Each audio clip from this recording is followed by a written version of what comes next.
What's up YouTube? Baldy613 here on a quick trip over to my parents' house. And we're back on the Suzuki. Good old GSX-R 600. Like I said, it's still not perfect. I kind of got an idea of how to fix what's wrong with it.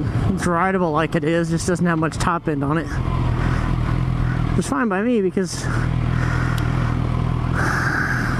I'm just cooting across town here. Not even across town. My parents live about 5-10 minutes away, so just enough time to make a video.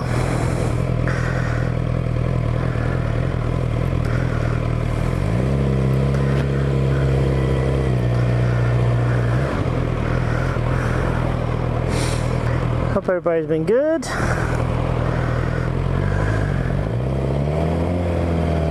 I know I have.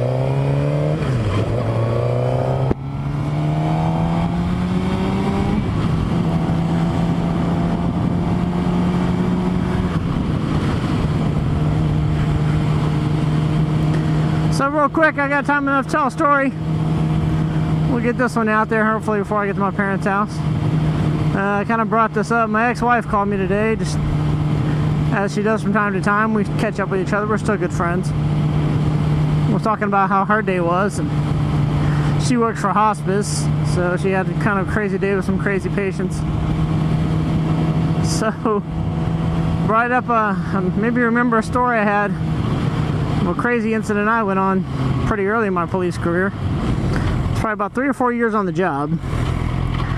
We get a call by a guy saying there's suspicious activity or suspicious people outside of his house. So I go there, first one there. I think I was the only person they might have sent. When I get there, the guy steps out of his front door. It's probably, 10, 11 o'clock in the evening. It's dark. Very rich, expensive neighborhood. Please don't pull me over. I'm gonna get pulled over. These plates are way expired. Maybe not. A lot of police going.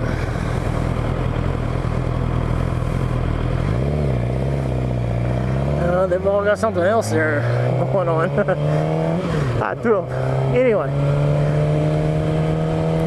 So, I get a call for suspicious people outside of a guy's house. I get there. And the guy comes running out of his front door and he's waving at me, looking around. Like, come here, officer, you gotta get inside quick, come on. And I'm like, what seems to be the problem? I go over there and he's stressed out, like he wants me inside, like something bad's outside that's gonna get me. And I'm like, what's the deal, guy? And I step over inside his house, he shuts the door behind me, and he locks the door. I was peeking out the window. And I'm like, sir, anybody that's here is definitely going to see my police car parked in your driveway. So maybe you can just tell me what's going on. He says, they're in the trees, man. They're in the trees. And I'm like, in the trees? What are you talking about? You got some animals or something? I thought this was a person run. He says, no, they're in the trees. I'm like, well, guy, tell me who's in the trees.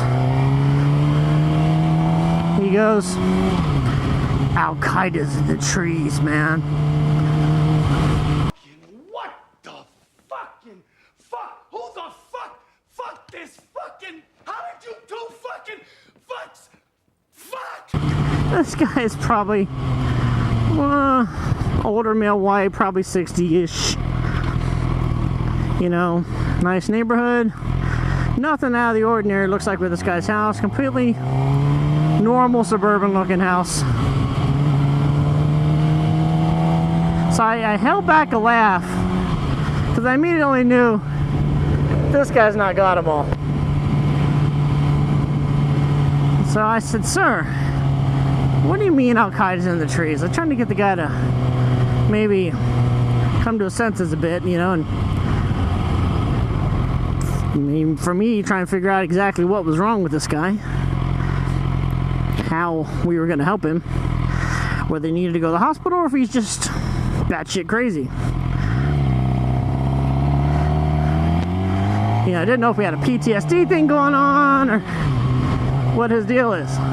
So I said, well, sir, why would Al-Qaeda come all the way to Cincinnati, Ohio, and be in your trees? He looks at me, dead stone cold look on his face, and goes, they want my tapestry. They need my tapestry. I'm like, what the hell? So I said, dude, what tapestry? What are you talking about? You're not making much sense right now. So he goes, I'll show you. I'm like, okay, show me. Show me this Al-Qaeda tapestry.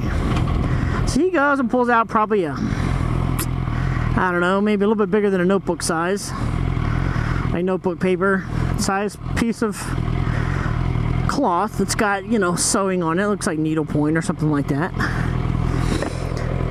Yeah, well, this is handmade quality shit we're talking here.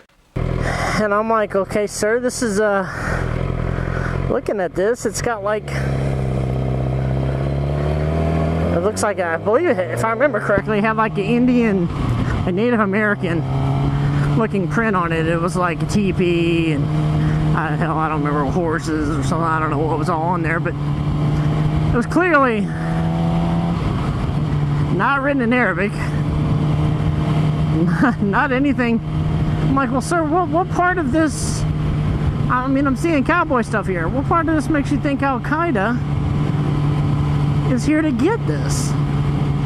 He says, right here. And he points to the border of it. And around the trim, the border of the picture, like with some embroidering, you know, designs. And he points to them. And in each one of the corners and like right in the centers of each line going, you know, top, middle, side, whatever, bottom, was what looked like a swastika-esque looking design. Now, I mean, I'm no expert, but I believe back in Native American culture, actually, that it's a very similar looking design. It's actually a peace symbol more than a, I could be wrong, completely off if I am, feel free to correct me, but so I said, sir, I really don't think Al-Qaeda's here for this. I don't even think they're here at all.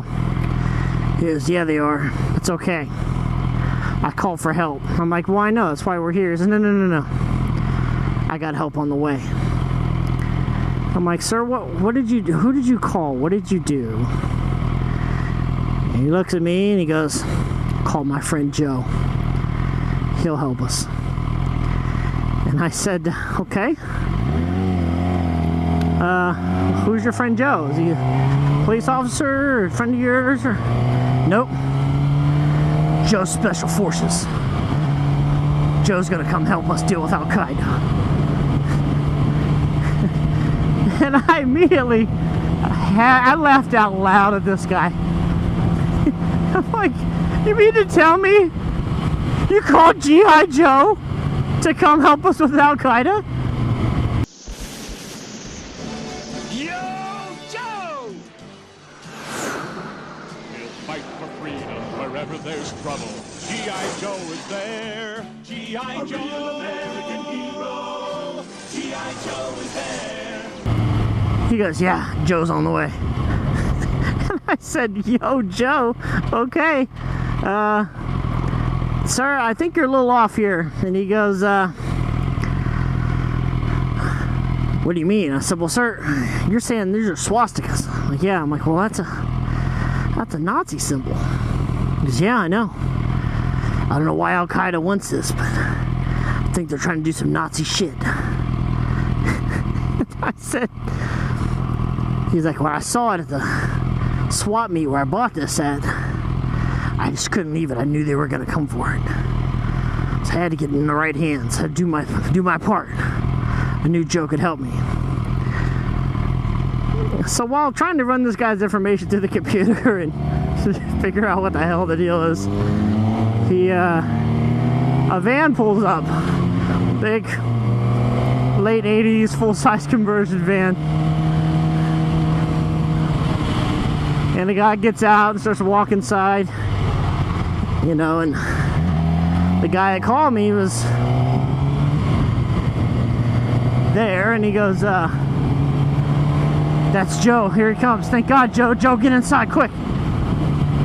I looked at the guy and I said, sir, are you G.I. Joe? He goes, oh, fucking Jesus Christ. What's he saying now? I'm like, were you Special Forces? He goes, unfortunately, yeah, I was Special Forces back in the day. Retired, obviously. This guy's probably just as old as our caller here, and he said, I don't think he's on his meds. I'm like, I don't think he is either. But apparently you're here to help us take care of Al-Qaeda, so I hope you brought backup. And he just laughed, and I left our friend with Joe because he seemed like he was in good hands. He said, I'll take care of, make sure he's got his meds, and I'm sure we'll have to clear the trees of some Al-Qaeda, but thanks for coming, officer. So, quick funny story. Like I said, I thought you guys might get a kick out of that. Made me remember, you know, I've had some funny ones, some strange runs cops deal with, especially my 16 years, the units I've been a part of. So I'm gonna try and throw some of those out there as I make some of these videos from time to time. I think they're funny stories to share. Everybody always asks, you know, what's your favorite run? What's your most scary run? What's the most fucked up thing you've ever seen? Well, I gotta say that wasn't scary. It was definitely entertaining though. So yeah, hope everybody's been good, ride safe. Like I said, just wanted to make a quick video, tell my story of G.I. Joe. How G.I. Joe saved Cincinnati from Al-Qaeda Nazi terrorists. That's Baldy 613. You guys have ride safe. Until the next one. Peace.